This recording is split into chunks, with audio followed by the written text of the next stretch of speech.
I write everything.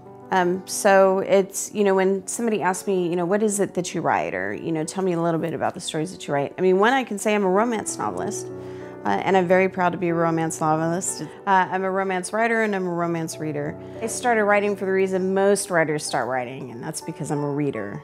And I love to read. I want to transport people to someplace else and have them finish a book and wish that it never ended. The biggest compliment you could give me is that I gave you a little bit of a vacation from your life. The inspiration for Crossfire was a novel of mine called 7 Years to Sin, which is a historical. And at the time I was writing that, the story follows a couple, both of whom are victims of child abuse. But in the process of doing the research for that book and looking into the effects of childhood abuse, most of the time when two abuse survivors find each other, it makes for a very difficult connection between them. Each one of them has learned different tools for survival, and oftentimes they negatively trigger each other.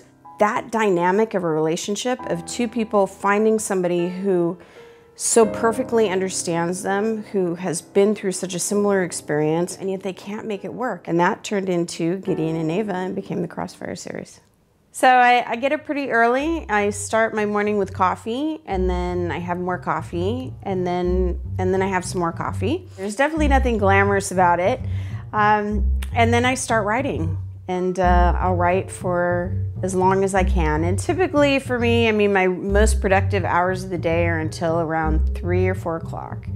My stories start when a character comes to me and tells me that they're ready to have their story told. And they usually do that via like a flash of a scene.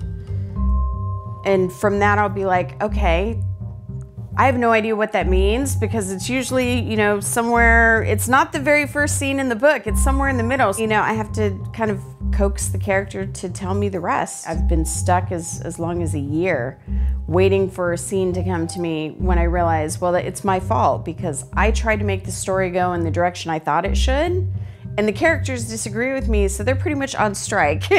They're no longer participating in the process in any way, and if I don't have them participating, I can't write the book. I love personal meetings with fans. And really, I travel around the world just for the opportunity to meet with fans.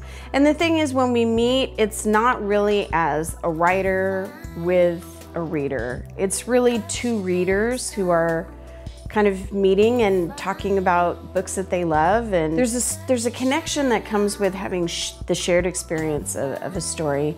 You and I are going to bed together through the book. We're waking up with each other, we're sharing the same guys, we're following the same story. As far as it goes, we're very intimate with each other, even if we've never met before. If you like stories about flawed people who reach a point in their lives when they meet the right person and realize that if there's any reason to be a better person, it's so that I can be a better person for the person that I am in love with, and that I can be worthy of them. And that's a story that it doesn't matter whether you're a romance reader or not.